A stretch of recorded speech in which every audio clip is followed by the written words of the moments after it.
George Galloway, and the mother of all talk shows. Welcome to the Open University of the Airwaves with George Galloway.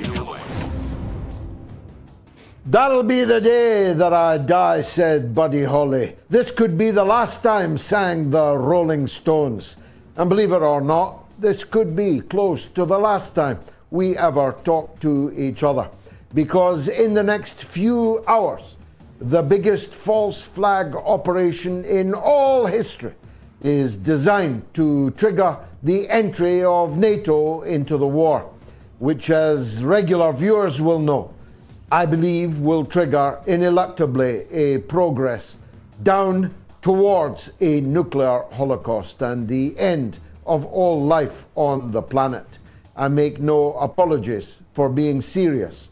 This is a time for serious men and women to contemplate the sheer scale of the disaster on the precipice of which we now stand. And cocaine in the White House. What could possibly go wrong? The hazmat suits were on, and the security services swept the place, not for bugs, but for Colombian white marching powder. And boy, did they find plenty of it. Whether or not the president's son had been visiting is not yet clear, and won't be, because Joe Biden changed the rules on White House visitors. His son and his visits are no longer recorded. Will the case of the missing papers found in Mar-a-Lago, Donald Trump's summer residence, be dropped? That's what we're hearing from the court circuit this evening. But we'll focus a lot, not just on the impending disaster in Ukraine, but the actual disaster pending these last 70 years past for the Palestinian people under occupation. Fasten your seatbelts. It's going to be a bumpy night. It's the mother of all talk shows. Curious about our curriculum? Have something to say? Then call us now to join the debate on the mother of all talk shows. The only education you can get for free.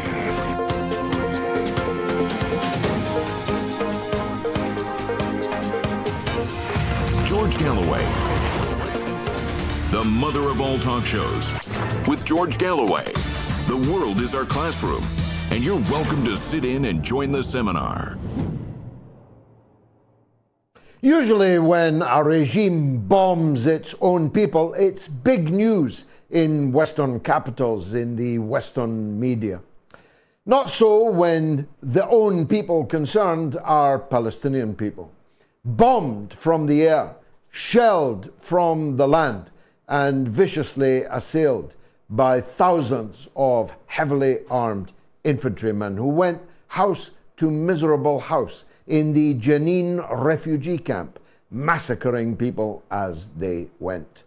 Most people know nothing about this because it didn't happen in the Ukraine.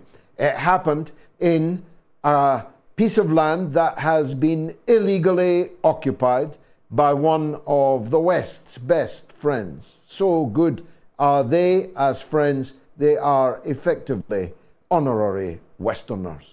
They sing in the Eurovision Song Contest. They play football in the European football tournaments. They are endlessly rewarded with hundreds of billions of dollars of subvention, plus private fundraising on an unprecedented scale. No one can say a word against them for fear of being branded as a racist anti-Semite and worse, cancelled from all polite company, including losing one's job. That's the situation the poor Palestinian masses find themselves in and have found themselves in these past 70 years hence. It is a miserable place to be. The fact that nobody cares that your refugee camp, a rancid, rat-infested series of hovels in which generations of Palestinian people have lived and died, that nobody cares about it, adds considerable insult to the obvious injury. I myself, together with the editor of this show, Ron Mackay, have many times visited the town and the refugee camp of Jenin. It is a unique refugee camp in that if the residents climb onto the roofs of their hovels, they can literally see with their own eyes the houses from which they themselves were driven, their houses. They can see their land, their gardens, their orange trees being picked by strangers from Russia, from America, from France, from Britain, from everywhere but the Holy Land of Palestine itself. Can you just imagine the psychological anguish of that, of growing up and knowing your whole life that just over the fence is a beautiful house that was in your family for many, many centuries, and land that was in your family for millennia, occupied and enjoyed by foreigners. Foreigners who regularly assail you in the most savage way, and this week across all parts of the spectrum. Now, before anyone says, but the Palestinian people are not their people, well, legally, actually, they are.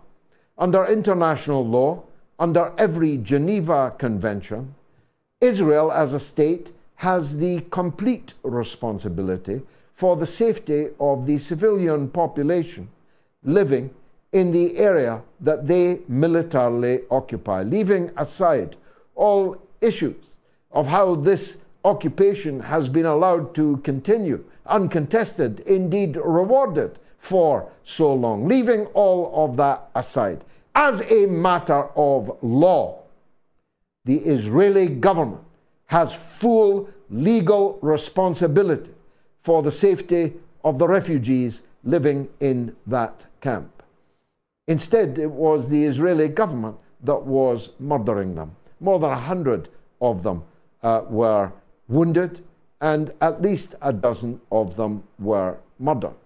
And thousands of them, refugees already in their own country, were forced to pack what they could carry on their back again and move out of that camp and into presumably another camp somewhere else in their own country.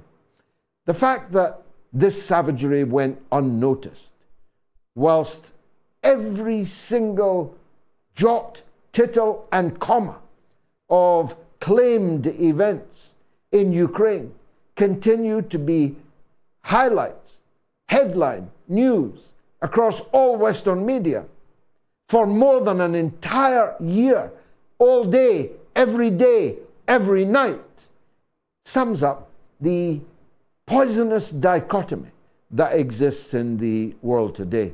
Namely, that the blood of some people is more valuable than the blood of others. And the blood of Arabs, of Palestinians, of Muslims is worth least of all. The value of people with blue eyes like mine, people with blonde hair like I used to have, and white faces like I and many of you watching have, is of course almost infinitely more valuable. So much so that there has developed a league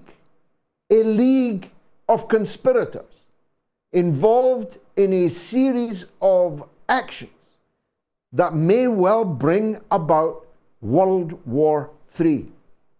Now, I'm really not exaggerating. I'm really not. This day, this night, the Zaporizhia nuclear power plant may be attacked by shell, missile, rocket, mine, or explosive, causing a new Chernobyl to emerge from the Ukraine. The last disaster at Chernobyl poisoned people in North Wales, in North America, throughout the European continent. This one will be very much worse. And it's intended to be very much worse. The clue was in that rodent Republican Lindsey Graham's recent visit to Ukraine and the congressional action that he launched when he returned. If, he said, there was any use of Russian nuclear weapons or, capital letters, or an attack on a nuclear power plant in Ukraine, causing the emission of radioactive material into the population, this will be regarded, according to his bill before the House, as an Article 5 attack on NATO, and thus trigger the entry of NATO into the war in Ukraine. The lie is that it is the Russians that are going to explode their own nuclear power plant, surrounded by their own Russian people, including their own Russian army, in the hope that it will draw the NATO powers into the war just when Russia is winning it, and just when informed commentators are beginning to admit the dismal failure of the so-called spring, now summer, counter-offensive. Stupid people, these Russians, huh? They blew up their own Nord Stream pipeline, ending any and all leverage that they had over Germany, burning 23 billion euros worth of Russian and German investment, causing a leakage of methane exponentially larger than all the cows in the world farting at once. The biggest ecological act of terror, not just ever done, but ever imagined. That was the Russians. What done that? To themselves. They even bombed their own dam. Their own dam, they blew it up. They flooded their own land. They drowned their own people. They destroyed their own military positions, carefully arranged over a 12-month. They made it easier for the Ukrainian amphibious probes and one day, perhaps, attacks in the much famed counter-offensive. They bombed their own bridges, don't you know, on which they'd spent tens of billions of rubles, and which provided a fast, rapid, and much used method of transport from the Crimea to the mainland of Russia. They bombed it. They destroyed their own bridge. The fools. They even attacked their own Kremlin. Do you remember that one? They sent a drone into the roof of Putin's bedroom in their own Kremlin. That's how stupid they are. And now, just like President Assad, who waited for the arrival of a United Nations chemical weapons team to launch a chemical weapons attack, conveniently to trigger Donald Trump and David Cameron, though we in Parliament stopped the latter from launching a blizzard of cruise missiles down on the people of Syria on an utterly bogus pretext. The Russians are never done self-harming. They're never done inviting the maximum number of military powers to invade and to confront them on the battlefield. And if you believe that, you will literally believe anything. In fact, I'm tearing what remains of my hair out when I see on social media that there are fools who believe it, who believe that the Russians are about to blow up tonight their own nuclear power plant. The fact that the International Atomic Energy Agency, the IAEA, have already publicly stated this day that it is a lie, that there are no explosives, no mines, nothing placed by Russia on this plant, does not even get a footnote in any of the coverage before it's happened, and will get zero coverage after the fact. Now, I don't know about you, but I'm reaching the stage of resignation to what will be, will be. I'm reaching the stage that's so mendacious, so corrupt, and so rotten to the core are the leaderships of Western countries that they need a bloody good hiding on the battlefield. I know that the real danger exists of that bloody good hiding itself leading to an escalation up the nuclear ladder.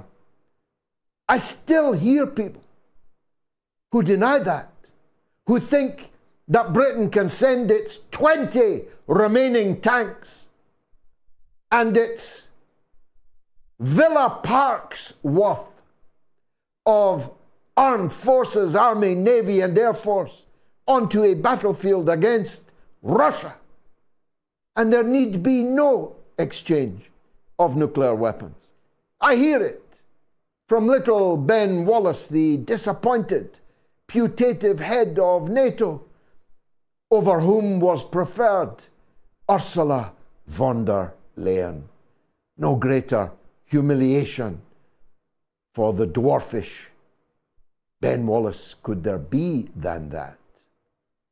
But he and others maintain the lie that a conflict with Russia directly in Ukraine need not ineluctably lead to a nuclear exchange. But this is a lie. And I'll deal with it in just one sentence. If NATO appeared to be prevailing in a conventional war in Ukraine, this being an existential threat to Russia, Russia would have no hesitation whatsoever in unleashing its nuclear strike power. And ditto, vice versa. If Russia was defeating NATO in a conventional war in Ukraine, NATO would have no alternative but to unleash its nuclear weapons. First, of course, battlefield weapons. Though don't imagine that means the radioactivity stays on the battlefield. You'd be an idiot if you thought that. But by my logic, if one side were to begin to prevail following the use of battlefield nuclear weapons, this could only escalate it to intermediate, which means Warsaw, which means Berlin, which means Paris, which means London, Birmingham, Manchester, and Glasgow. Don't you see how inevitable a war between NATO and Russia in Ukraine is bound to lead? And even when people know, although most people don't, the modeling done in the United States universities themselves, that an all-out nuclear war between Russia and the United States and its allies will kill 90%, 90% of all human beings on this planet. The other 10%, presumably being the politicians and their families and their factotums and their guards before the guards turn on them in the nuclear bunkers. And according to that same research, the sun will not be seen again in a long nuclear winter for 100 years. I told you it was going to be a bumpy night. It is the mother of all talk shows.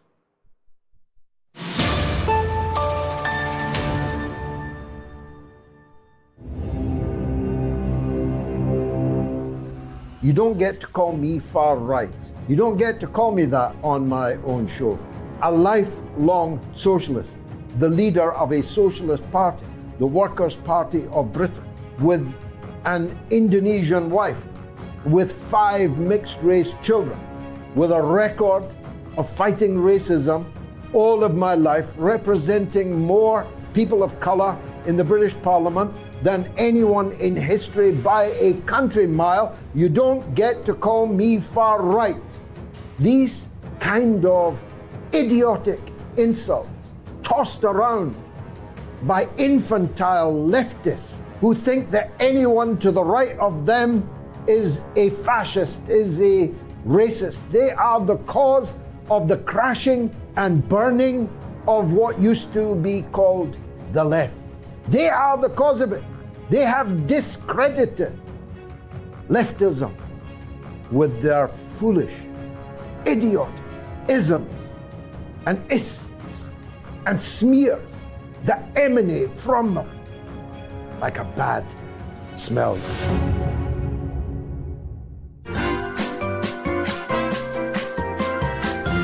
You are listening to the mother of all talk shows with George Galloway.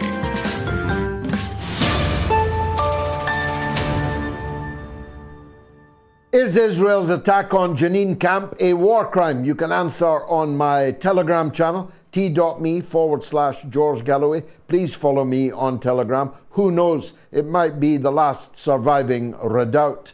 And you can vote on Twitter, or at least you normally can. I don't see it on my screen. You can vote on the YouTube community poll and on the YouTube stream. Yes, you can vote on Twitter. Is Israel's attack on Jenin camp a war crime? On Twitter, it's yes, 86%, no, 14%. I wonder who the 14% are and what their definition of a war crime would be. Perhaps they'd call the show and explain if they are in the UK or Ireland. The number is 08081 965522. That's 08081 965522. It's entirely free of charge. If you're in the US or Canada, it's +1 844 944 3344. And if you're in the rest of the world, it's +44 203 966 2625. Now, Niko House is one of our favourite guests. He's a big favourite of the audience. And though not currently in the United States, or he wasn't the last time I spoke to him, there's nobody knows more about what's happening there than Niko House. And he joins us again now. Niko, clear that up first. Are you still in Brazil? Yes, fortunately, I am still in Brazil. But you are keeping a watching brief for us on events in Washington. Let's start with the big one.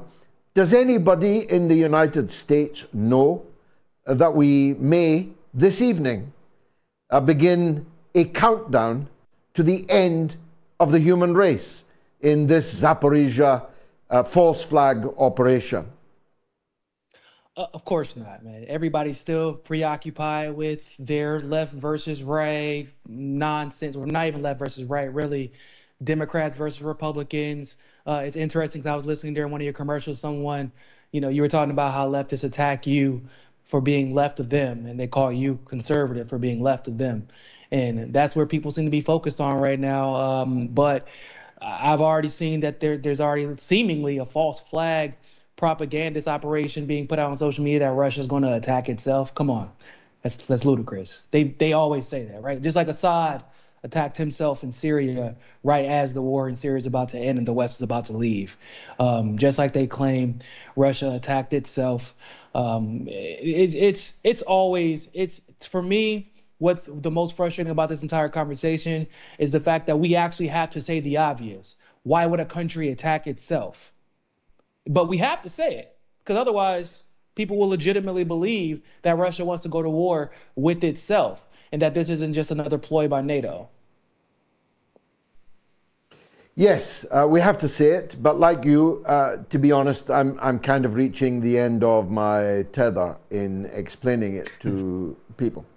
But let's be grateful for the existence of social media, where at least a considerable army of people now is assembled that is aware, more aware than they have ever been, is conscientized, and is now more free of the dead hand of the anti-First Amendment powers of the US state, its politicians, its deep state apparatus, thanks to an important judgment that you've been highlighting this week. Explain, please, to the audience what happened. Yeah, so there's been a couple of cases that have come down the pipeline lately, basically highlighting the fact that the Biden administration has been working closely with social media companies in order to censor, quote unquote, misinformation or disinformation for the interests, as they say, of national security. Now, a judge actually came out and said that this is illegal, that it specifically violates the First Amendment, and that the Biden administration must cease all contact. Now, this is actually something separate that took place after a couple of weeks ago, a committee in Congress found that the Biden administration was also doing this to censor people in other ways via social media. So Congress and the court systems have both found out basically that the Biden administration has been collaborating with social media. Now, when I've talked about this in the past, and I'm sure you have as well, we were called conspiracy theorists for suggesting what appeared to be obvious, right? And now we have corporations and media conglomerates like CNN saying that they're condemning this. They're saying that free speech is actually a right-wing belief and that the right has won this victory for the First Amendment. Yes, it is, as we say in Scotland, arse for elbow. We've got the left defending censorship and the FBI and the CIA, and the right defending freedom of speech.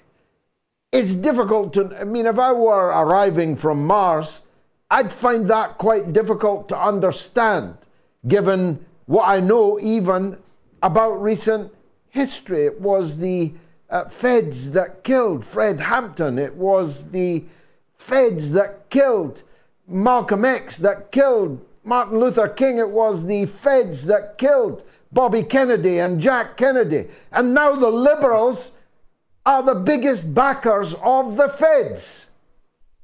Yeah, absolutely. I mean, it's interesting because, you know, Biden just came out and said that he's not going to release any of the JFK documents, once again, advocating for censorship. And what I find most interesting about this is the fact that you have Democrats and liberals going on the news in attacking this judge because they want this relationship with the federal government and social media companies to continue. However, what they're forgetting is that given how horrible Biden has been, it is extremely likely that the GOP is more than likely going to take over after this administration is done. Why would they want that type of power to be continued through the GOP? And would we see this narrative persist if the GOP was doing the same thing that the Biden administration was doing? My answer is probably no, we wouldn't. In fact, they would be complaining about this. But here we are, you know, it's team sports, right? If my team is doing it, it's okay. If your team is doing it, well, then you got to go to jail. And that's how it goes. I mean, there isn't any longer any doubt. I speak, full disclosure, as one in court now in Ireland against Twitter. Twitter has no defense because they themselves have confessed to the level of state collaboration in which the previous ownership of Twitter was involved. It's no longer possible to contend that sticking a fake Russia state-affiliated media label on me for an entire year, bringing forth death threats, having to move house, etc., was a decision made by a legitimate executive in the Twitter corporation, unprompted by a state agency, either above or below the line. We'll find out which when the court case develops. I think Matt Taibbi and Elon Musk and the Twitter papers, the Taibbi reports, have done us all a terrific favor in exposing the extent of the corrupt collaboration, secret corrupt collaboration. Worse than secret, as you say, we were attacked, we were accused of being lunatics for suggesting that which is now in a fact.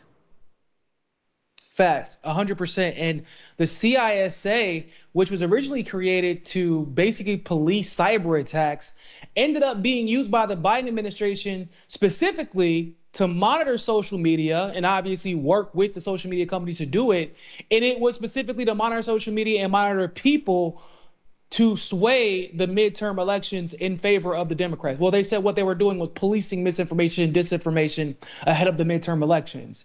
How is that not election interference? So now the court case recently where the judge adjudicated that they had to stop working with social media companies was specifically regarding COVID misinformation, disinformation, which we now found out we know now that the actual entities, the institutions who were in charge of the information were wrong in a lot of cases, and that a lot of these mainstream media companies were wrong, and none of them were taken down like average people who were taken down for reporting, like doctors, literal doctors were taken off of social media. But now we're finding out that there was election interference due to the same type of collaboration.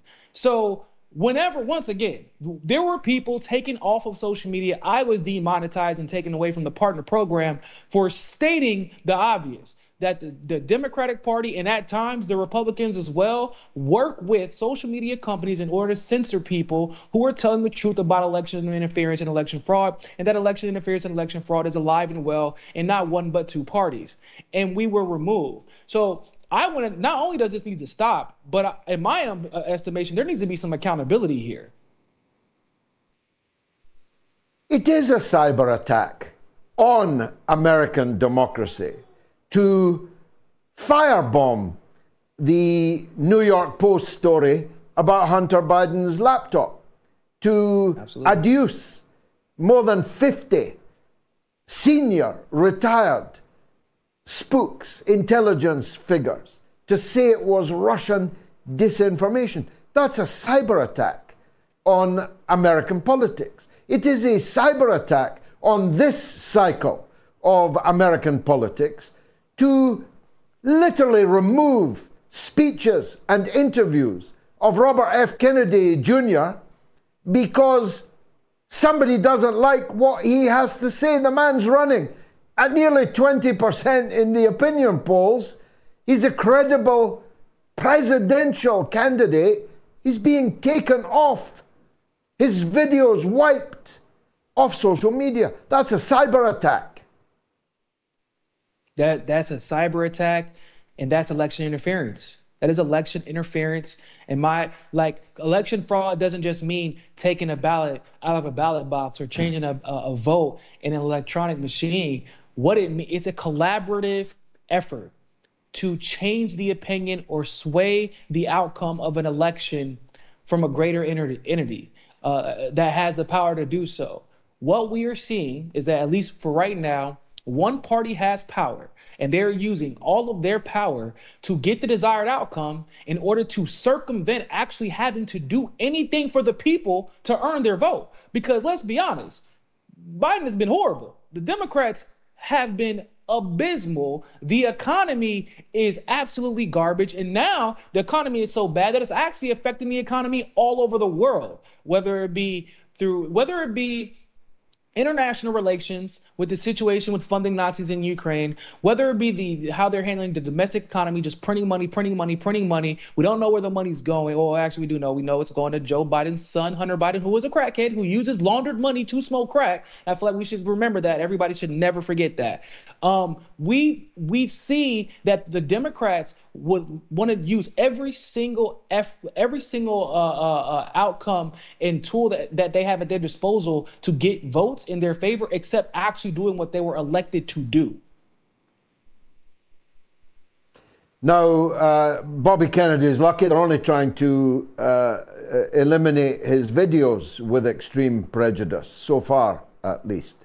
Donald Trump, they're trying to put behind bars literally for the rest of his life, because a man like him, of his age and weight and so on, wouldn't last an Epstein. He wouldn't last an Epstein minute behind bars. So they're trying to kill Donald Trump just because they know that he's got the beating of them. How's that for election interference? How's that case going?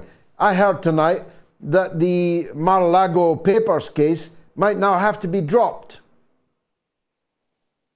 Wow, you know what? I haven't really thought about it like that, but when you put it like that, yeah, I mean, don't get me wrong. I believe that Trump is a useful idiot. I do believe that he oftentimes does act as a tool for the Republican establishment, whether or not he knows he's doing it. But at the other end of that fence, Trump is also crazy unpredictable, right? And he's vengeful, and he hates the Democrats, and he even hates some of the rhino establishment Republicans. So to put him in jail at this point, right, could mean that that's the last time we see Donald Trump in public, or ever. And the fact that they waited, they had how many years? 3 years roughly to do all this.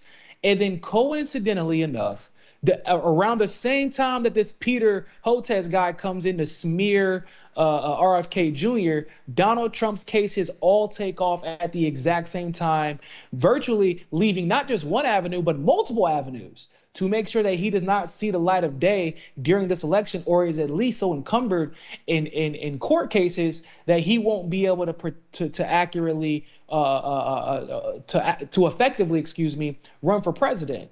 And now, who knows? This is Donald Trump, right? So Donald Trump, if there's anybody who could run for president from jail, it might be that guy. However, what we are seeing, whether it be the Biden administration's collaboration with Hotez and the media, the Biden administration using social media to censor people, the Biden administration and their Department of Justice, because everybody always says, what does Biden administration have to do with that? Bro, it's their Department of Justice. It's U.S. attorneys that their Department of Justice approve and appoint. It's federal judges that their Department of Justice approve and appoint. Yeah, it has everything to do with it, because Biden is literally their boss. That is election interference. Well, I'm not living there anymore. You know, good luck to everybody who is. But the U.S. is a banana republic.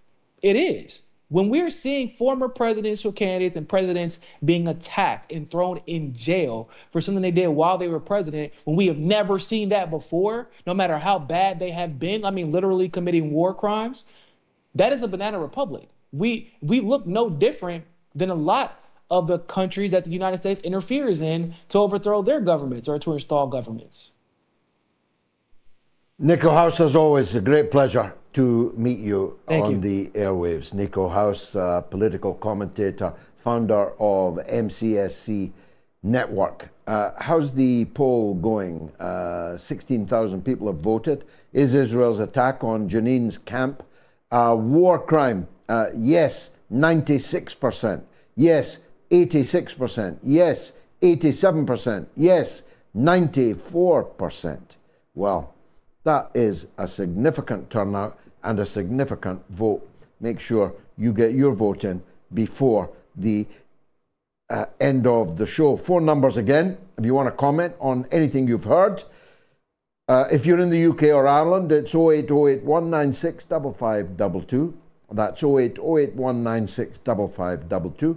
If you're in the US or Canada, it's +1 844 944 3344. If you're in the rest of the world, it's 44203 966 2625. Give me a quick break.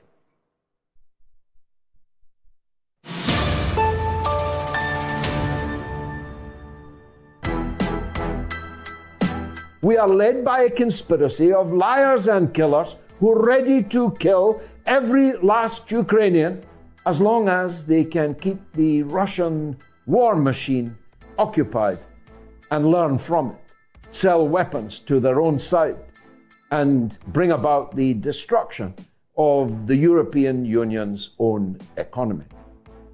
This means we're led by criminals, not fools, but criminals who know the truth but tell the lies, who are ready to see significant numbers of people die for their lies.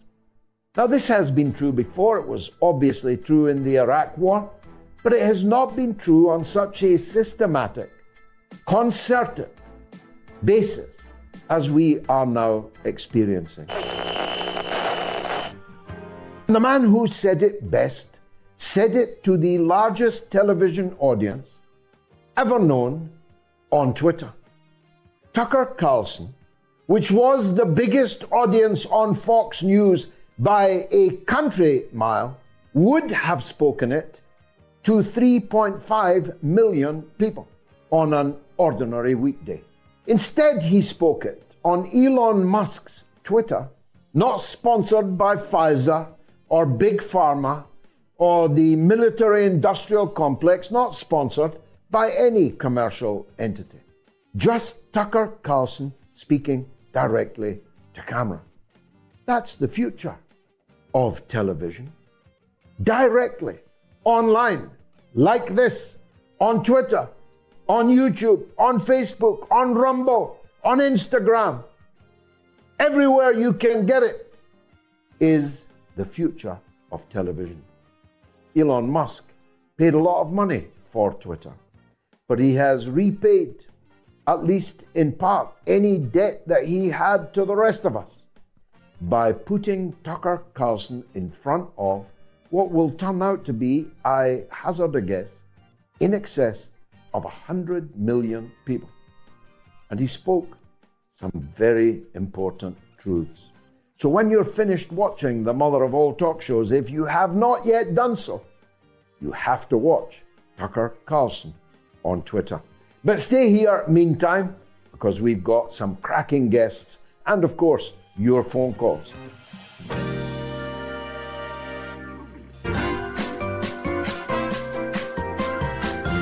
You are listening to the mother of all talk shows with George Galloway.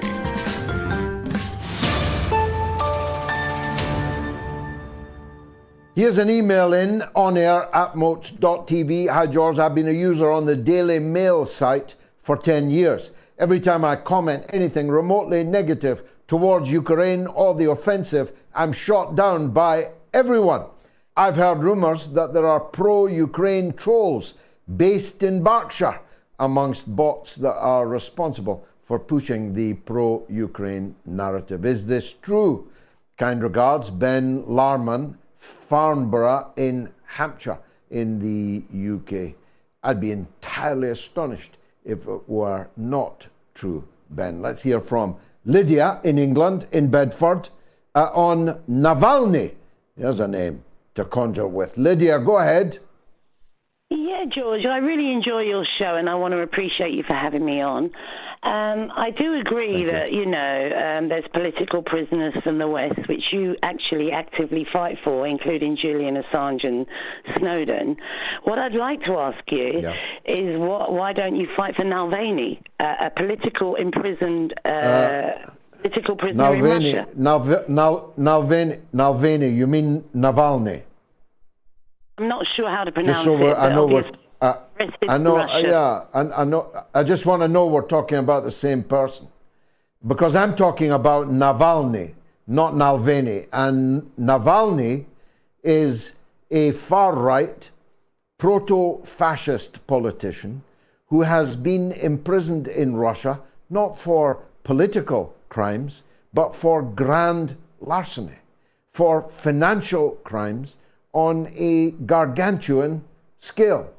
Is that the Navalny that you mean, Lydia? Well, I know that he went to Germany because his wife thought he was poisoned in Russia. And he went to Germany. Yeah, although that too turned out to Yeah, that also turned out to be false. You're aware of that, yeah? No, I'm not really, because Russia allowed his wife to take him to Germany, and they agreed that obviously he was ill. Why would they have done that? Why would they have done that if they'd poisoned him?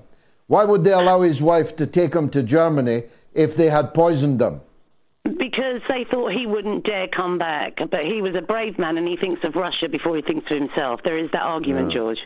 Oh, yeah? There is. Well, it's funny you know so much about him, but you don't even know his name.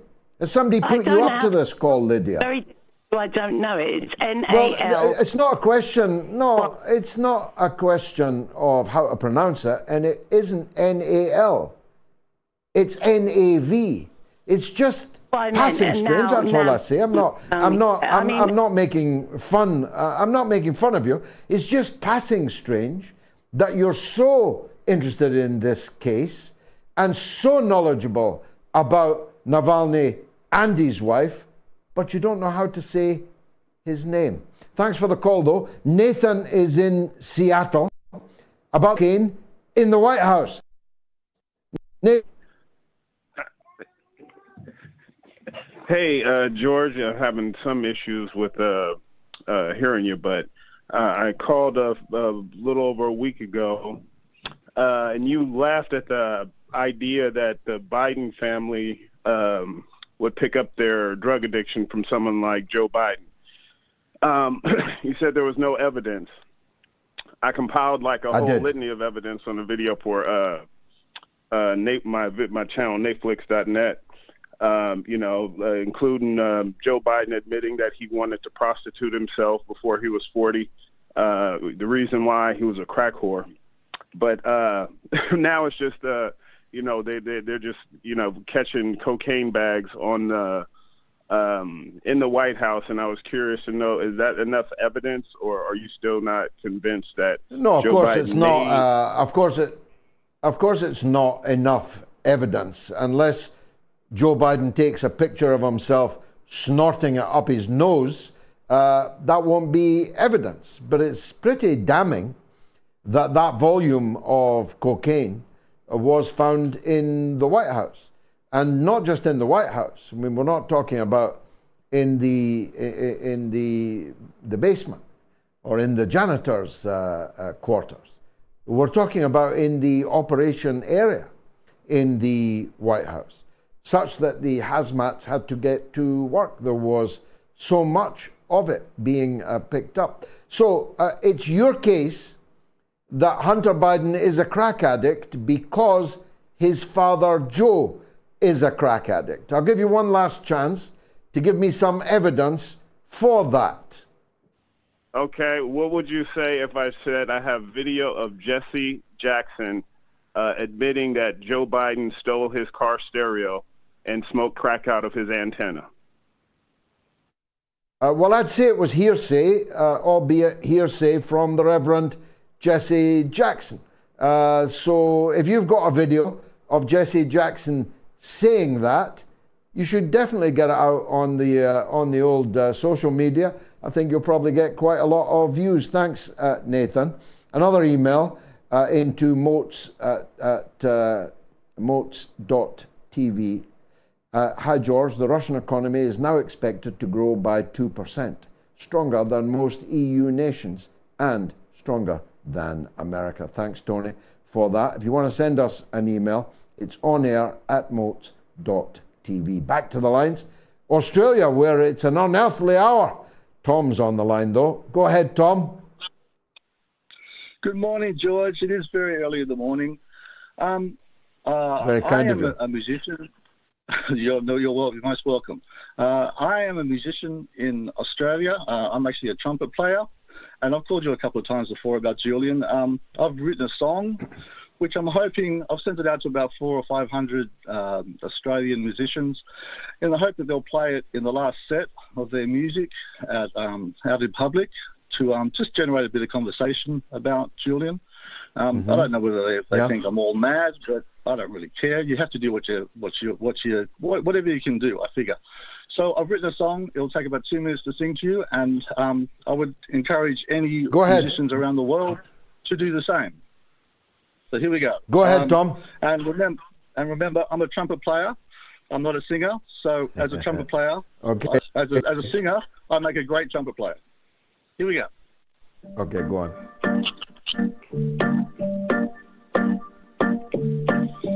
God save our right to speak. Don't make all people weak.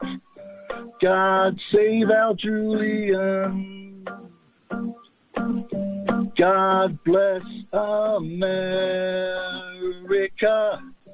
War, drugs, and aliens. God save our Julian.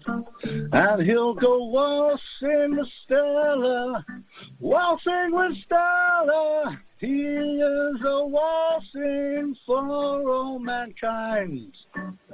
God save our Julian. Okay, very good, Tom. I hope you. I wish you every success with that number, and good on you for calling in at such an early hour down under. A very, very kind super chat donation now, which I really must mention. It's from Landru, Landru. It's $100, and he says, or she says, thank you for educating and sharing the truth. Thank you very much for helping us to be able to do it. Lance is on the line in Canada. He's always worth hearing. Go ahead, Lance. Oh, am I clear enough? Yeah, very clear. You're on the air. Go ahead. Oh, I wanted to ask you a question, but, well, I'd like to say thanks as always for your, I guess, I don't know, more than my lifetime of service, pretty much. Yeah. And the other, I guess my thing I thought about, you were talking about the Palestinians. They actually prevented Russia from going to the ceremony in Auschwitz this year, and but Netanyahu still went. So my thought was, were the Russians kept out because they actually didn't want the Russians seeing Netanyahu there with his tape measure at the gas chambers? But I don't know. What do you mean by that? Well, I said because the Russians would expose Netanyahu there taking measurements of the gas. I don't think that's right, anyway. And you shouldn't say that. And it wasn't, of course, Israel that stopped Putin from going to Auschwitz. It was the Polish government and the so-called allies that were celebrating the liberation of a camp without the presence of the people who actually liberated it. As a matter of fact, Israel is in the doghouse with the very same allies because it will not supply some of the military technology to Ukraine that the United States would like it to. Last point from you, Lance, and then we'll press on. You are right, George. You're right. That was a bad joke on my part. But I mean, they are committing a genocide in Israel right now. There's no doubt about that. My question was, is it possible for NATO to get into this conflict and for it to stay non-nuclear? Like you said, get a good hiding? I really don't think so. If you think about it, could NATO accept being defeated by conventional war on the battlefield in Ukraine? I very much doubt that. I'm absolutely certain that Russia could not. If the NATO armies began to prevail in a conventional war in Ukraine, nuclear weapons is simply inevitable because it's not a matter of politics for Russia, it's a matter of existing. If NATO were to succeed in defeating them in Ukraine, it would be the end of Russia. It would be the breakup of Russia into tiny, balkanized statelets, the better to be exploited and manipulated by the NATO powers. So either way you dice it, Lance, it's got to lead to nuclear weapons. And I'm just disturbed that more or less nobody seems to be thinking or talking about this, except thee and me.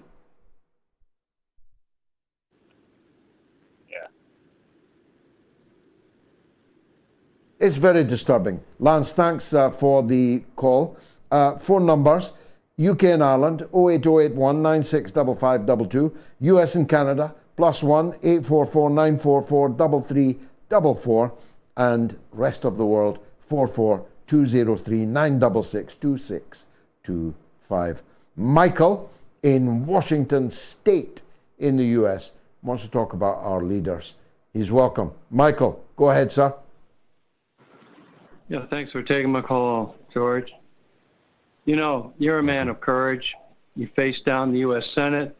Okay. You've had people attack your life. I'm sure you faced other life and death situations with the same courage you have now when you speak. And not much, if anything at all, scares you. I'm the same way. I've risked my life to save others. But I've never felt so helpless or ever felt helpless like this, ever. And I think we're in a real fix. It seems to me that we have some so-called leaders in the Western countries who are so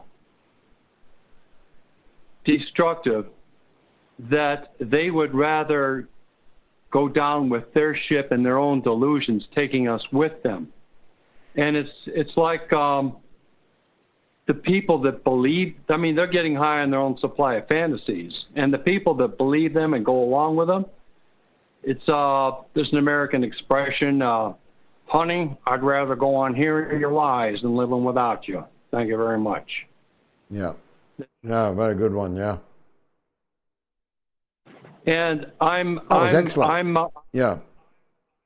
What do we do? Go on, Mike, go on. Yeah, go on. Yeah, I don't know what we do. I don't know what we do. I'm kind of close to the same despair you're feeling, because it struck me today that even people, you know, not that far distant from my circle, not in my family, but in my circle, haven't yet grasped. I mean, they're gaily making plans for next year and the year after that. There might not be a next year, Michael. There might not be any of us left. According to the US university study, only 10% of the population of the world would survive such a nuclear war. And they'd be going around with spears, looking for two-headed rabbits to stab that hadn't been affected by the nuclear radiation. They'd be crawling around in ice and snow in a nuclear winter. And neither they nor 3 generations of theirs would ever see sunlight again. Doesn't that scare the bejesus out of people? Well, the answer apparently is no. Last word to you, Mike. All I imagine is that Biden has a wife. I think she has half a brain. And she's the closest person to him. And this is, you know, I mean, we have to depend on somebody close to Biden to put some sense into him, because I don't see much else playing out. So I have to appeal to her. Well, there you go. Michael in Washington State, he's so desperate, he's hoping for Dr. Jill, who's not a doctor, to save us. I suppose it is at least something. An email from Tony. The evidence against the Biden crime family is huge. We see more evidence daily. Yet the FBI, the DOJ, and the AG are sitting on their hands. America is a banana republic. What do you think, Tony? What do you think? I think. Thanks for that. A poll update. 16,466 people have voted, and overwhelmingly people consider Israel's attack on the Jenin refugee camp to have been a war crime. We'll be talking to Professor Mohammed Seyed Marandi next on this very subject after the break. So stay tuned for a big discussion on Palestine, Israel, after the break. Stay tuned.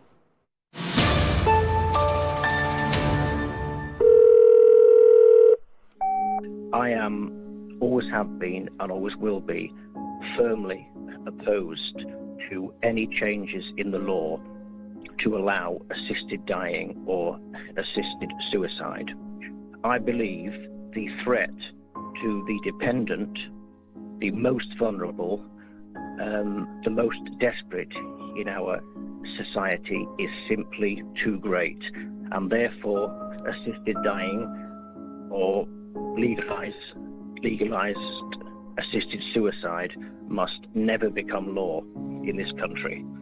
Thank you, George. Thank you very much. Bravo. I agree entirely, and spoke, I hope, powerfully in Parliament against this euthanasia, legalized murder. I have the most profound feelings of opposition to it, which, as you say, does not mean that the pressures on people who are terminally ill, who have lost hope, are not themselves profound, and that the pressures on people without pay and without any kind of remittance or relief are condemned to years, decades of caring for people who are terminally ill, helpless, hopeless, and so on, that these are not deep, deep mines of anguish and of pain and of doubt. But I have a moral and religious obligation to oppose it. If capitalism was a person and it could kill anyone that it liked, it would kill the one that will never again turn a penny of profit. It's very easy to imagine relatives, even family members, even husbands and wives that would like to see the back of you, either because they think you've suffered long enough or because they'd quite like to see what's in your will and quite like to spend it. I wouldn't trust, and I don't think you should, anybody to decide whether you live or die. As a religious believer, I believe that that is God's job, not yours. This is a subject we'll have to return.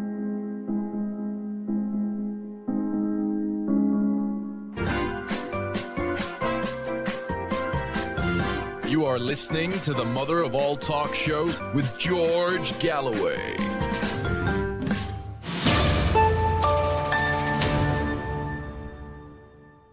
Professor Seyed Mohammad Marandi, another of our most popular guests on the mother of all talk shows, joins me again now, not initially at least, to speak about Iran. He is, of course, a professor at the University of Tehran, but he's a man of the world.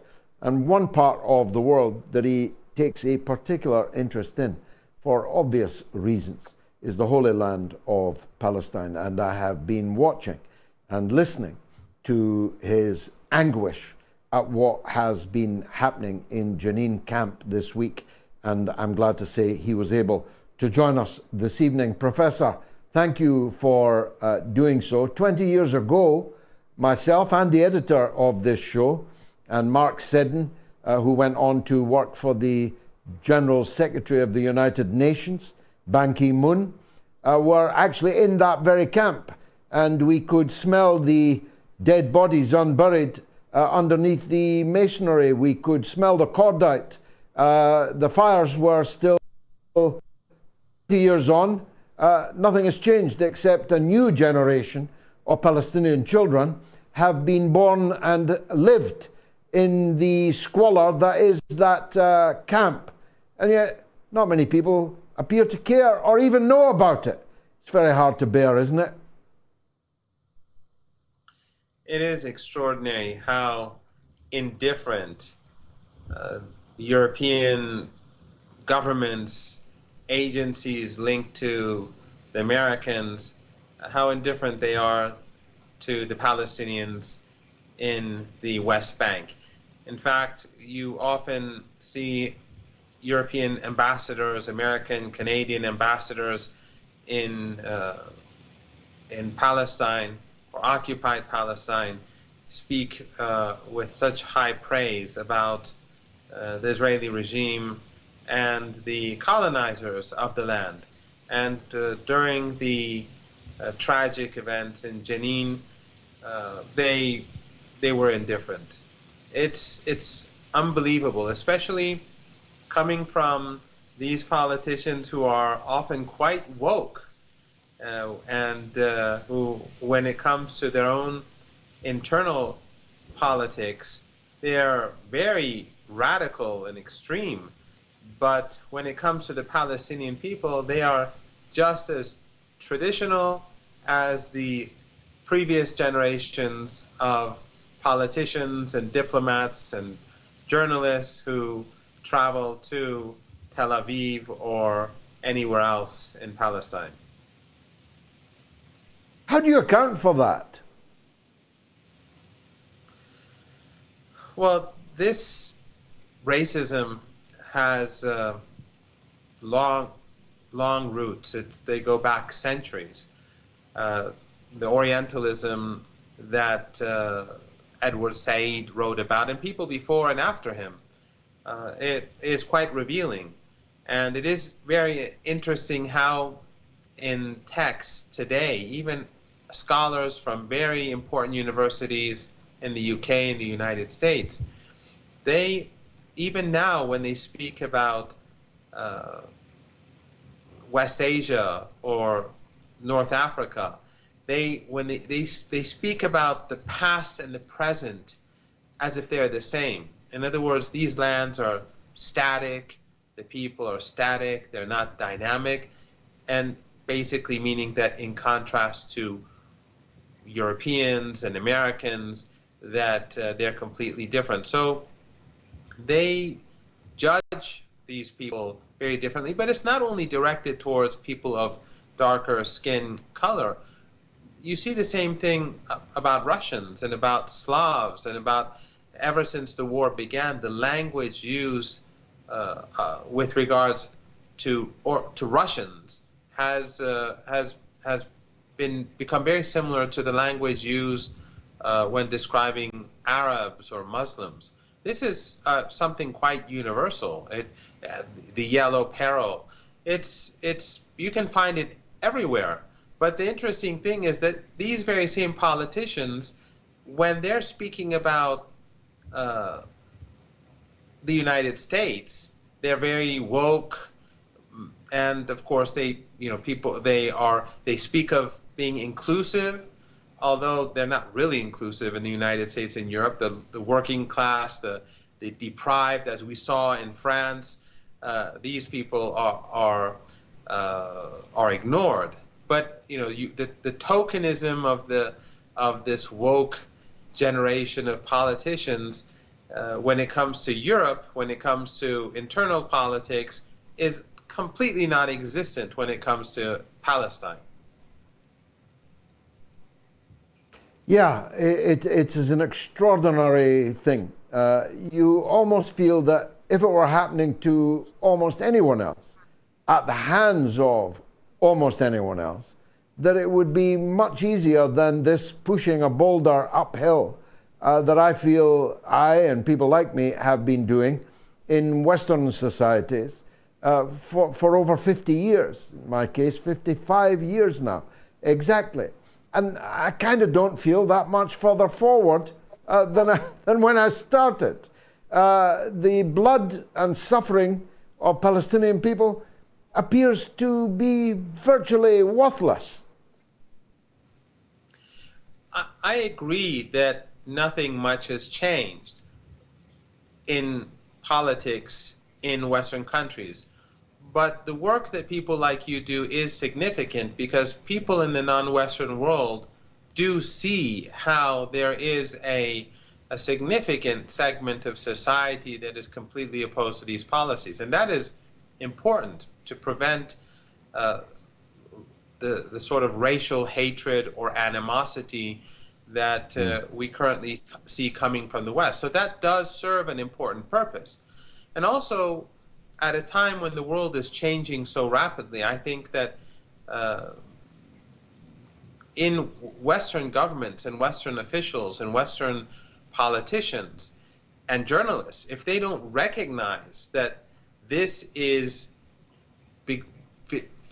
morality aside, this will not serve their interests in the future.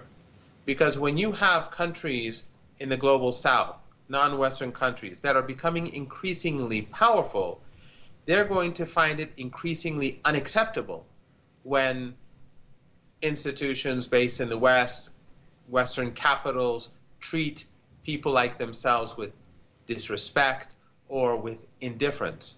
So the world today and the world in the years to come, I think, is going to be very different from the world that you and I experienced in the last few decades.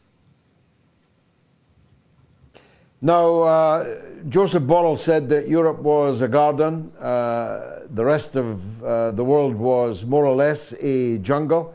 He definitely included your country in that jungle.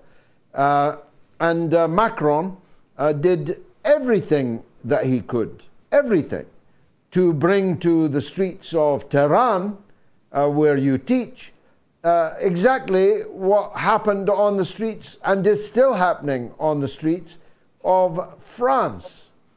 Now, Schadenfreude is a German, not a French word, but you'd have to be quite saintly not to experience at least a scintilla of Schadenfreude as you saw Paris burning. Like yourself, I do not want to see harm to see ordinary people harmed, innocent people harmed, whether it's in Tehran or in Paris or even in Palestine. I would like to see the apartheid regime collapse, but I would like to see it collapse without anyone being killed. That, in my ideal world, that's how it would be. But you're absolutely correct. Macron and, of course, leaders like him, but he in particular, were supporting violence in Tehran. He was supporting people who were advocating violence in Tehran and other Iranian cities. And, of course, his government supports the MEK terrorist organization, which has killed 17,000 Iranians in terror attacks. And they also fought for Saddam Hussein as foot soldiers. This is a cult, but it has offices in Paris, and it's perhaps its most important base outside of Albania is in Paris, its most important political presence in Europe. So when he was basically advocating violence in Iran, that was all fine. When he was speaking about overthrowing the government, that was fine to Western politicians, to Western journalists. But when the same thing happens at home, suddenly his behavior, his language shifts 180 degrees. He speaks about social apps used by the youth to communicate with one another. He speaks about how they pose a threat to society, to the institutions of society. But when in Iran, they had the same concerns about how Twitter was being used or how Facebook was being used, and used with the support of Western governments in Iran. We had major Instagram, Telegram, and Twitter accounts, as long as Facebook accounts, that were teaching people in Iran how to make Molotov cocktails, how to make bombs, and advocating Persian language TV channels in your city, in London, saying that the police should be killed. That is your moral responsibility on live TV in London. It is immoral not to kill them. So Twitter is good when it's used to promote violence in Iran, but suddenly when it comes to Paris, this is completely unacceptable. This is evil. The parents must be punished. The children must be punished. People must be put in jail, and perhaps there will be more control over how Facebook, Twitter, and other such things like Instagram will be used in future. But he actually also denounced the instrumentalization of the death of Niall, the 17-year-old boy gunned down in cold blood by a French policeman. There's another one dead now, by the way, by the name of Mohammed, shot in the throat. And of course, that will have its answer on the streets also. But he denounced, in the strongest terms, the instrumentalization by political forces of the murder of Niall, when he had literally from his own mouth instrumentalized the death of a young girl in Iran just last year. Well, if you remember last year, when this young woman died, Mahsa Amini, there was a global campaign. The hashtag was used, infinitely. And even though there was never any evidence provided that she was beaten, the footage showed her to be fine. She walked, she had no handcuffs, she went into a hall where other people were sitting, and then after a while she got up and collapsed. There's no evidence that she was beaten. The autopsy didn't show anything. Yet she was used as a symbol to destroy Iran, to destroy Iran's credibility, to create instability in the country. And she was 20-some years old. In this case, you had a 17-year-old boy who was threatened by the police and who was shot in the head. We see the footage is there, contrary to the case of Mahsa Amini. But where are the hashtags? Where is the outrage? Nothing. In fact, you know better than I am sure that the money that was given or to the police officer who murdered this young boy was far greater than the financial support provided by ordinary people to the family of this young 17-year-old boy. It was 15 times greater. 15 times greater. This is something that it would be some sort of dystopian movie. If you'd seen this in some dystopian movie, it would still seem unbelievable. But this is the reality that we're living in. Why is that the case? Because ordinary French people, many ordinary French people, are taught to hate these people. That's how the media functions. That's how many of the movies produced across Europe and in France and by Hollywood teach people to behave. And by the way, while I don't want to attribute any extremism to anyone, and I don't condone violence, whether it's on the streets of Paris or on the streets of Tehran or anywhere else. I don't think burning public property or private property that has nothing to do with one's grievances serves a purpose.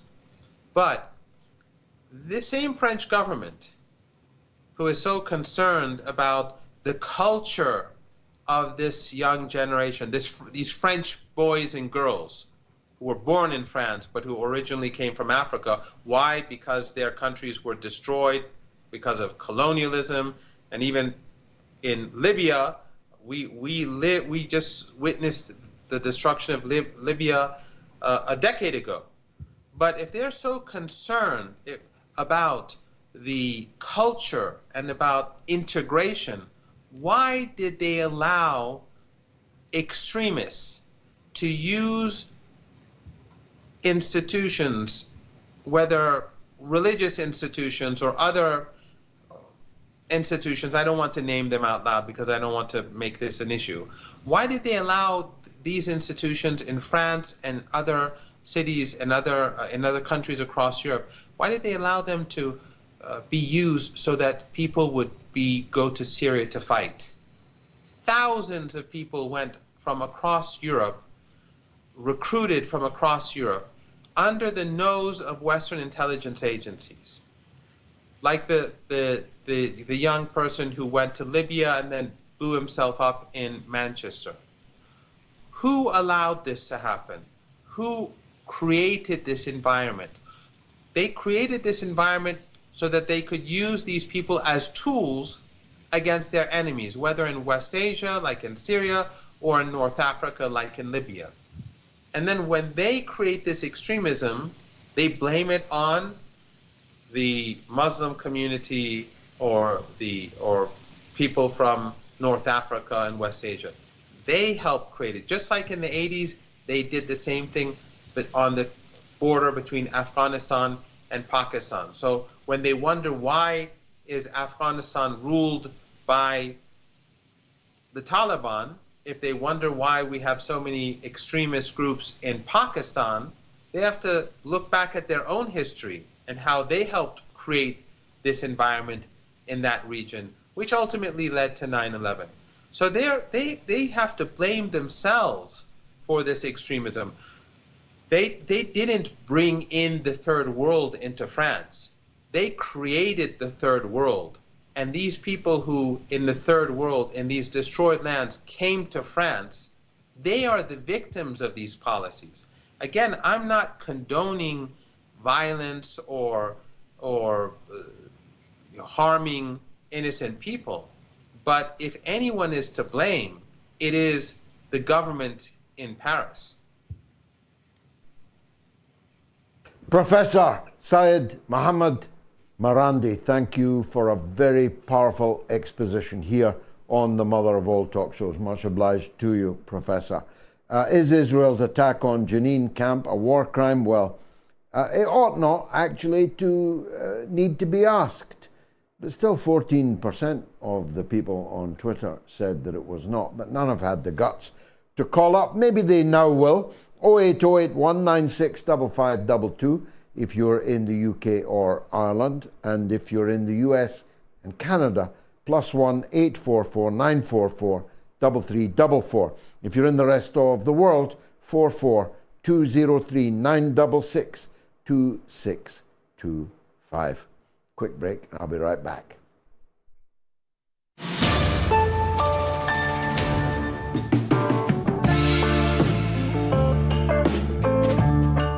I get a lot of abuse from people in America that don't listen properly. They imagine that because I am viscerally hostile to Joe Biden and the so-called Democrats, that means I'm a supporter of the Republicans and of Donald J. Trump.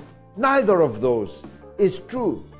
I'm not with either of these two big parties, two cheeks of the same backside. Even if we could agree which was the lesser attractive cheek, I still wouldn't be prepared to choose between them. I'm one of those that calls on, let me do so again here now, my good friend Jimmy Dore to run as a third-party candidate for the People's Party of America, for a third force to emerge. That's what I want to see in America, and I'm more than happy to give whatever advice and experience that I myself have to any people of goodwill who want to build that third force. As I've said before, if my good friend Dr. Jill Stein were to be the Green Party nominee again, I would, of course,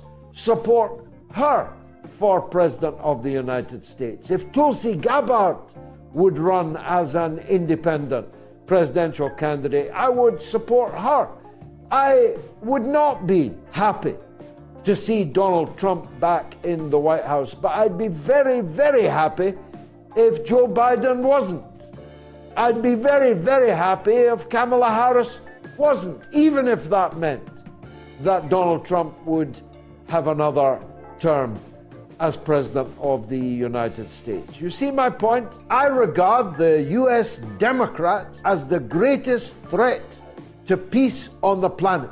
I believe that the world is much more dangerous with Biden and Harris and the Democrats in power, and therefore I'd be happier if anybody could replace them as President of the United States. Doesn't mean I've become a Republican, at least not a US Republican. It doesn't mean I've become Trumpist or a devotee of the great orange Hulk. I'm not either of those things. But I've got to tell you, I think Joe Biden and Kamala Harris are a clear and present danger to the American Republic. And even more importantly, from my point of view, they're a clear and present danger to the peace of the world. Avoid World War III. Get rid of Joe Biden.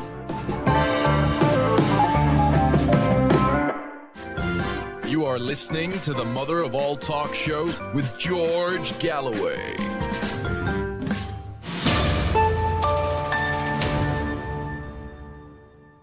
There's a legend on the line. It's Simon in Florida, who's always got powerful things to say. Let's hear from him this evening. Simon, welcome back to the show.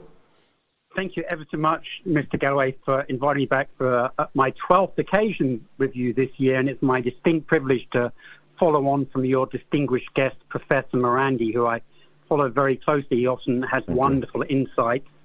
And people, whilst they've been focusing on the travesty in Jenin and otherwise stuffing themselves with hot dogs and watching fireworks in America, there have actually been 5 enormous occurrences yesterday and today, many of which, funnily enough, have actually been involving Iran.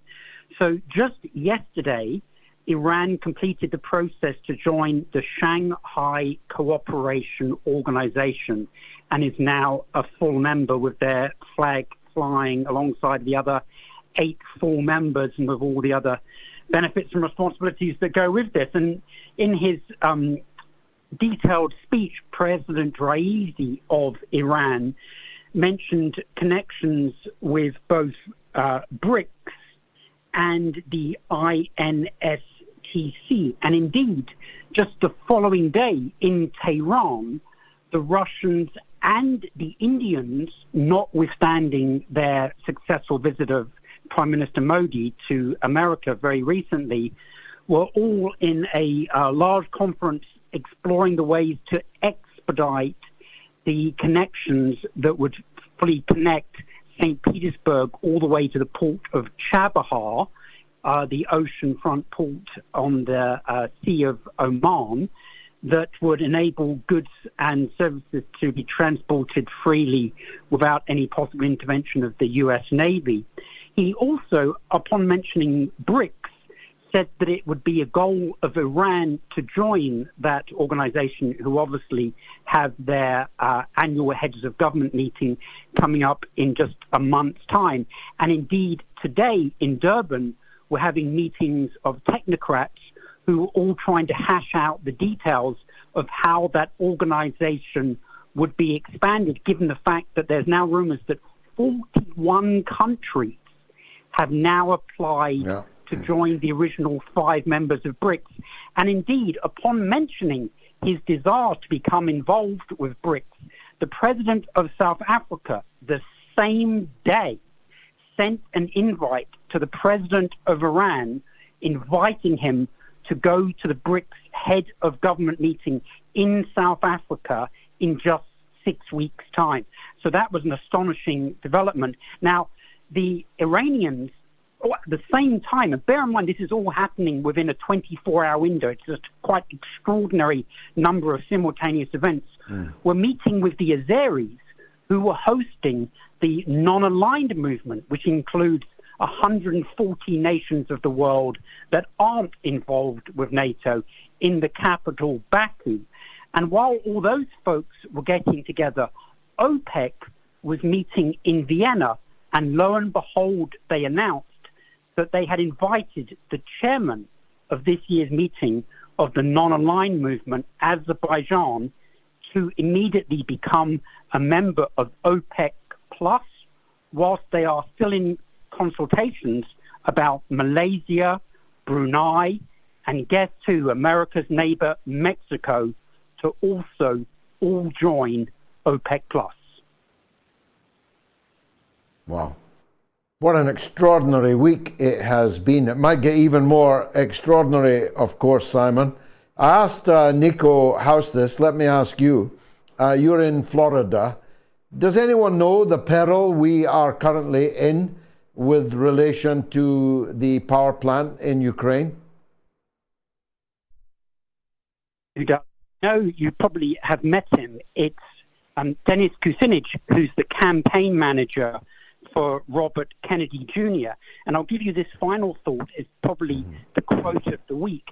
In that program, whose name I won't mention, and I'm not sure how you feel about your competitors, but who is broadcasting out of the UAE, they were interviewing him about Mr. Kennedy's thoughts on U.S. foreign policy.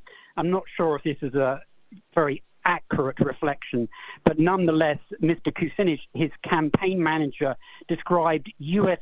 foreign policy as a phalanx of terrorism masquerading as statecraft. Wow. Extraordinary. Simon, thanks for the call. Very good of you to check in with us again. 14 times he's been on the show. It's about time we saw his face, don't you think? I hope my staff can put that together. Email to onair@moats.tv from Lee Finnegan.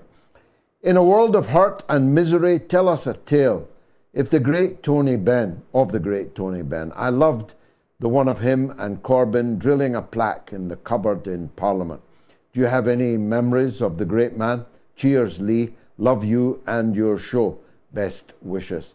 Perhaps look at my obituary for Mr. Benn on YouTube.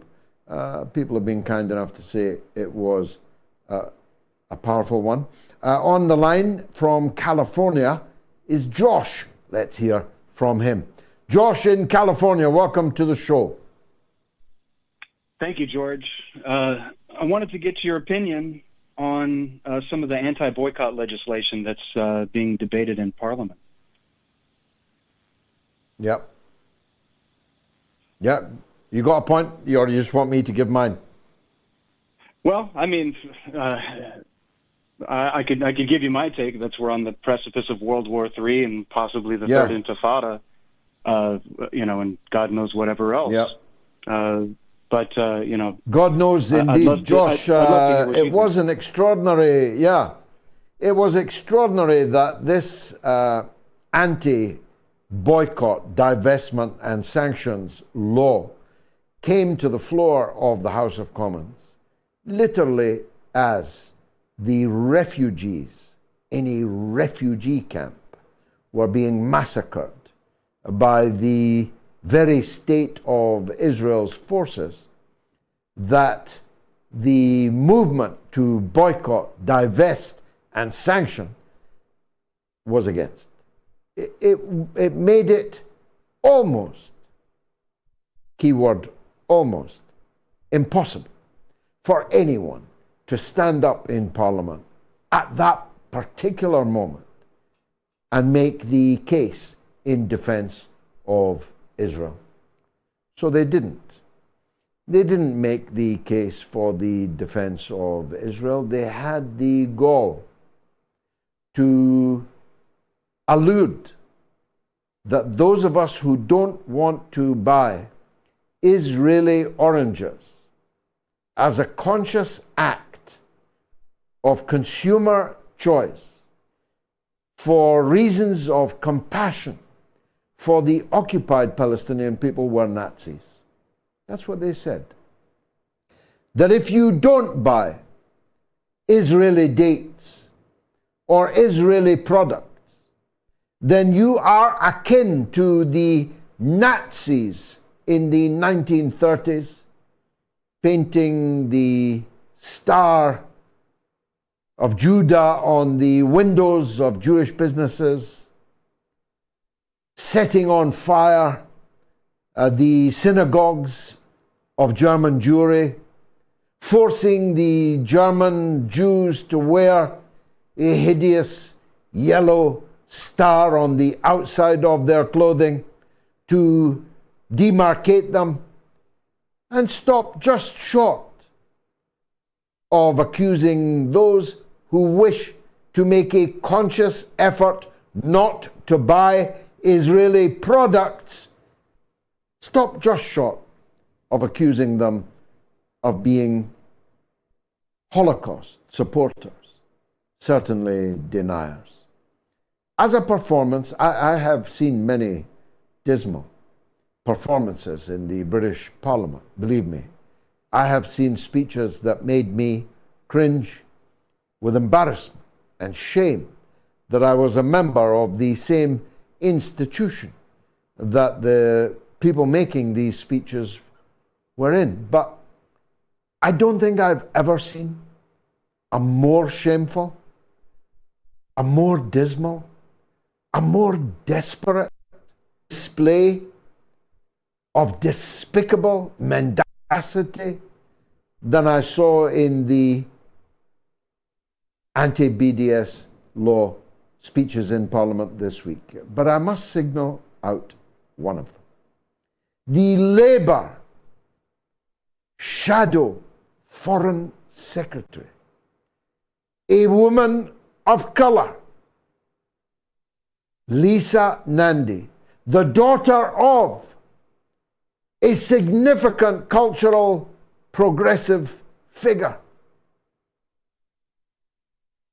made a defense of making it illegal to boycott Israel in words that would turn the strongest stomach and which eviscerated any last possible justification for continuing to support her miserable, wretched, blood-soaked party, the so-called Labour Party.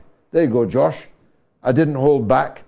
08081 965522 if you're in the UK or Ireland.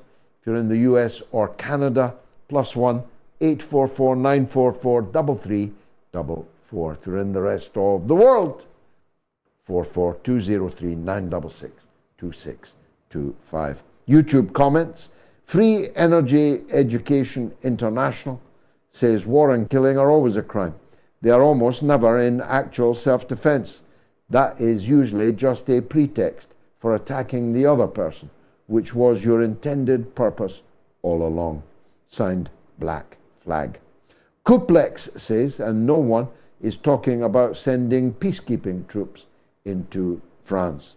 And David said, what happened to Hunter's laptop?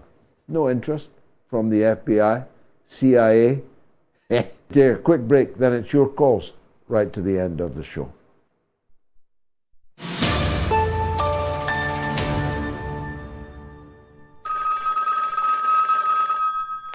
On the line is a Rose in Texas.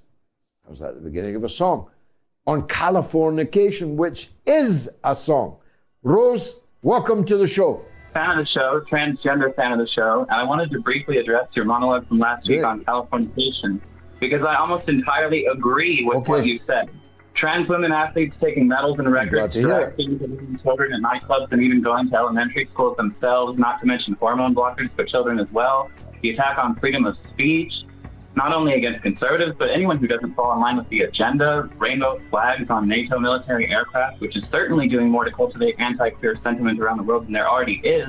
All of that makes me sick. So because I don't believe in incest, bestiality, necrophilia, and pedophilia, I'm basically culturally right-wing by today's standards, even though less than 5 years ago, I'd still be left-wing.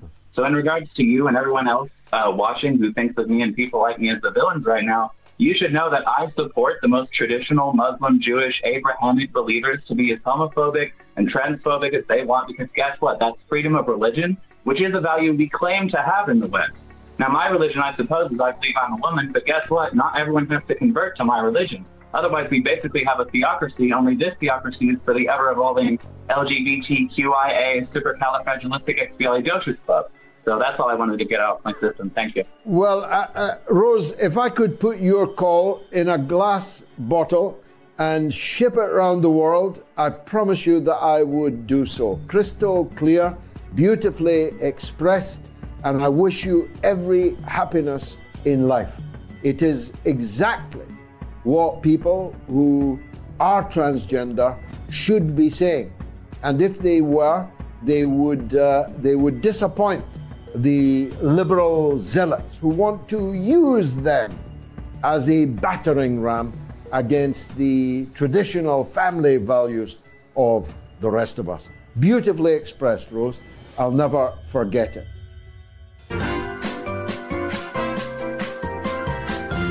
You are listening to the mother of all talk shows with George Galloway.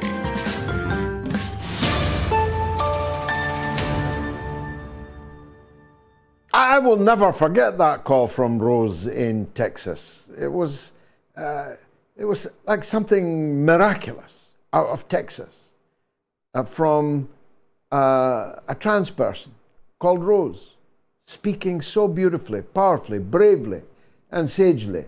Rose, I love you.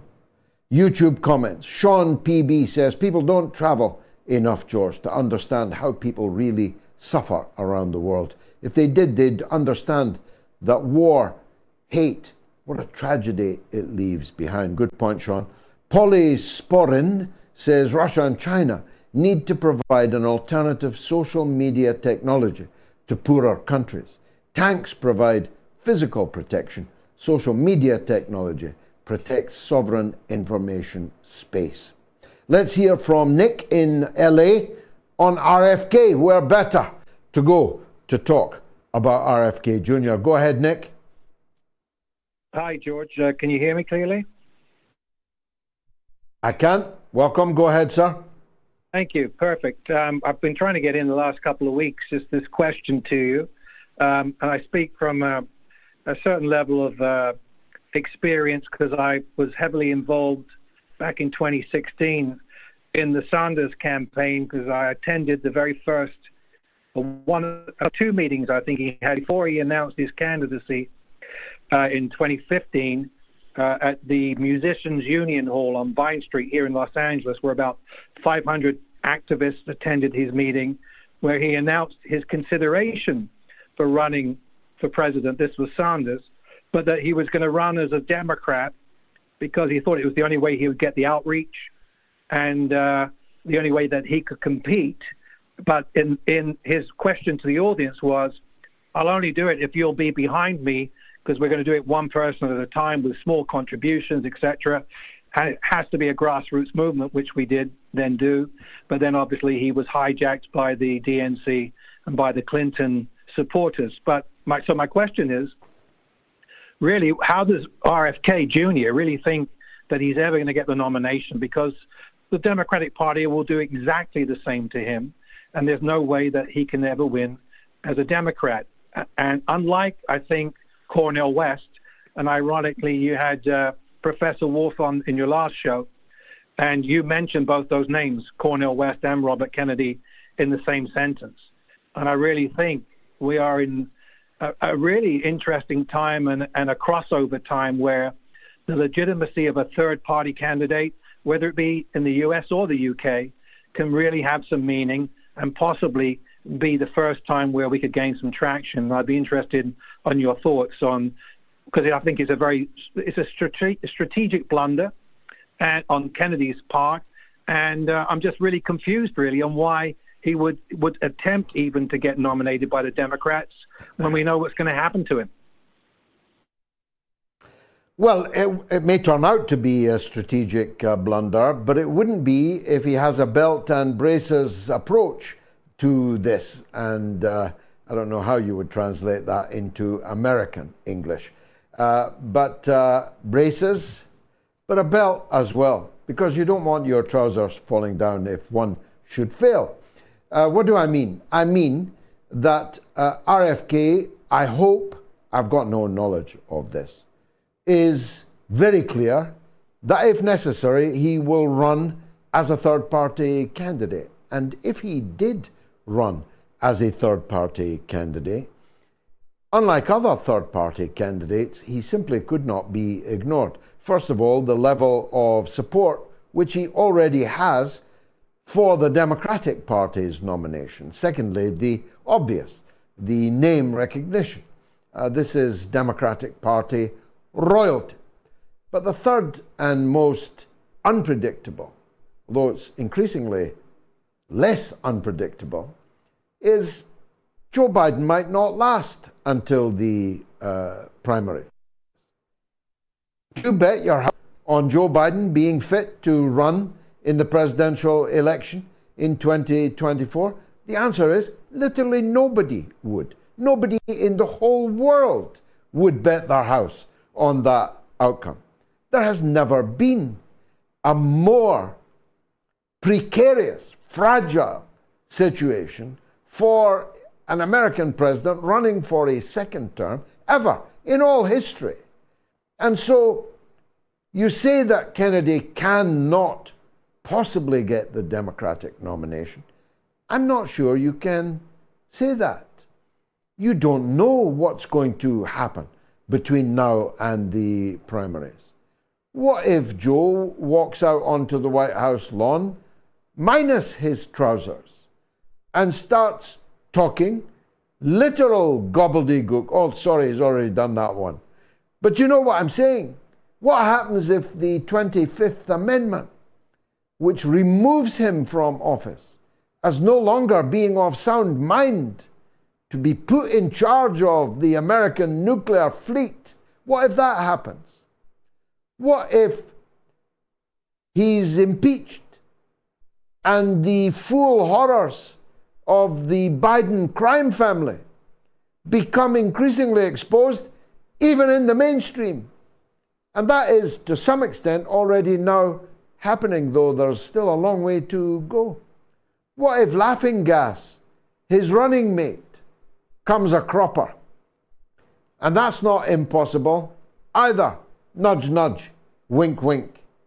So you can't actually say with certainty that Kennedy will not get the Democratic nomination. But you can say that the power in the Democratic Party is unlikely to allow him to do so, and will resort to even more extraordinary criminality and corruption than they did to stop Bernie Sanders, particularly on his first attempt.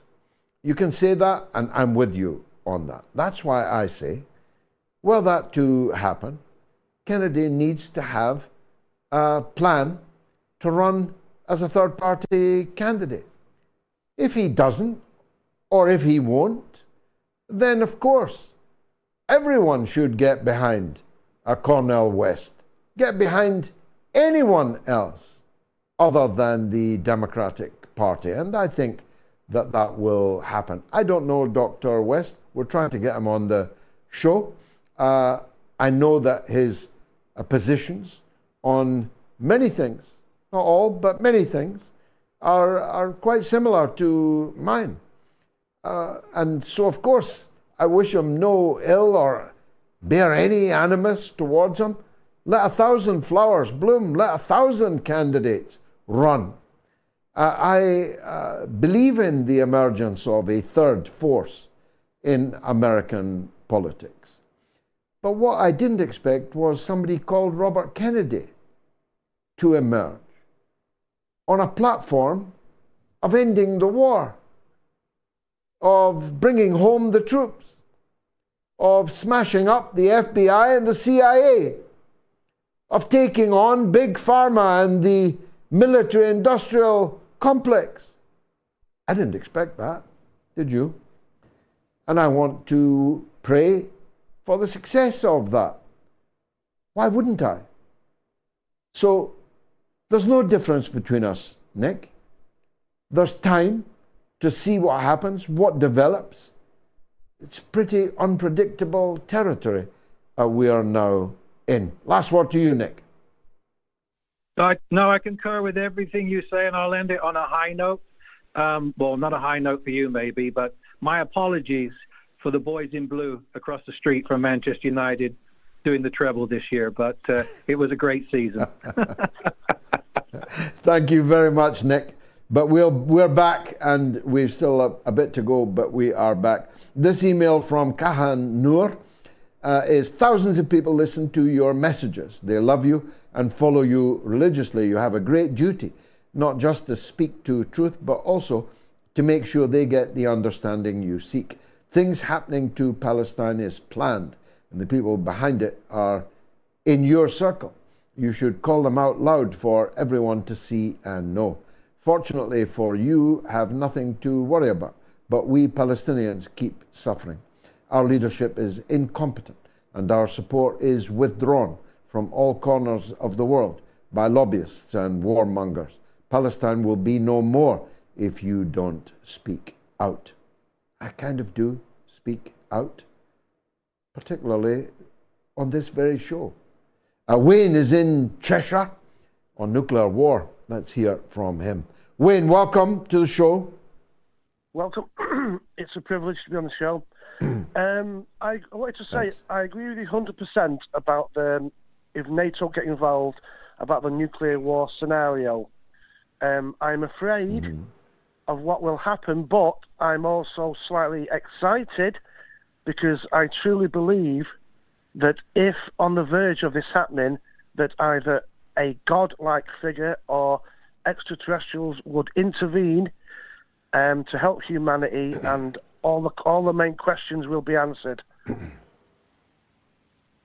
Well, I hope you're right, Wayne. Thanks very much for that insight. Now, there's a very unusual, in recent weeks, legend appearance.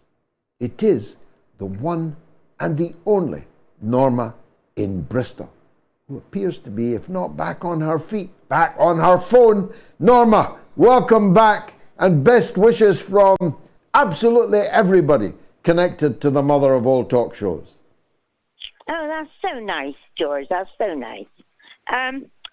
Actually, before I start, I did know when I listened to that Lisa Nandy, and I thought, my goodness, she was awful, you know. And I think she's been in Bristol really this awful. week. Yeah, but that wasn't why I was ringing. I wouldn't be surprised. Do you know, Norma, that she was once upon a time the chairman of Labour Friends of Palestine? And yet that speech that she made will live in infamy, really infamy. Yeah, it's awful. Anyway, go on. Sorry to interrupt you. I was going to ask you. No, it's fine. President Biden, as you probably know, is coming on Sunday and Monday this week, and he's meeting the King and the Prime Minister. Now, very little publicity has been about this, and I mean, I'm very curious to know what you think about it, because I would really wish he wasn't coming. I suppose the reason is that he wants us to show solidarity, I suppose, with Ukraine, and then there'd be more deaths on both sides. But what do you think about Biden coming here? Because there's been very little talk about it. Well, I didn't know he was coming, to be honest, so you've educated me and no doubt others. I don't know if he knows he's coming. I don't know if he'll know he's ever been. But he may be on his way to or from this NATO summit in Vilnius. I think he's going to Finland which is a heads of afterwards. state thing. Mm. Finland, okay. So, yeah, I mean, it may be that something has already been decided, and indeed it's almost certain that something has already been decided. They are up to something big. There's going to be a significant escalation in NATO's involvement. By the way, Norma, a former colleague from Parliament messaged me that I had traduced Britain's armed forces by accusing them of having only 20 tanks. He points out that they actually have 40 tanks. Britain has a grand total of 40 tanks. And so I apologize to our tank regiment for that. But they're up to something big, Norma. I just don't know how far they're prepared to go, but it may very well be, as I say, that we're on the verge of something very, very big indeed. And the thing is, the problem is, it doesn't really matter to Biden. He's half brain dead already as it is. It doesn't actually matter all that much to me, or dare I say it, to you. But I don't want to see the world destroyed, do you? I don't want to see my children and their children, as yet unborn, to perish because we followed this old fool over the cliff. It's pretty hard to bear, isn't it? Well, I know, but I mean, the fact that you didn't know that I've heard about it on Sunday and Monday is prior to going to Finland.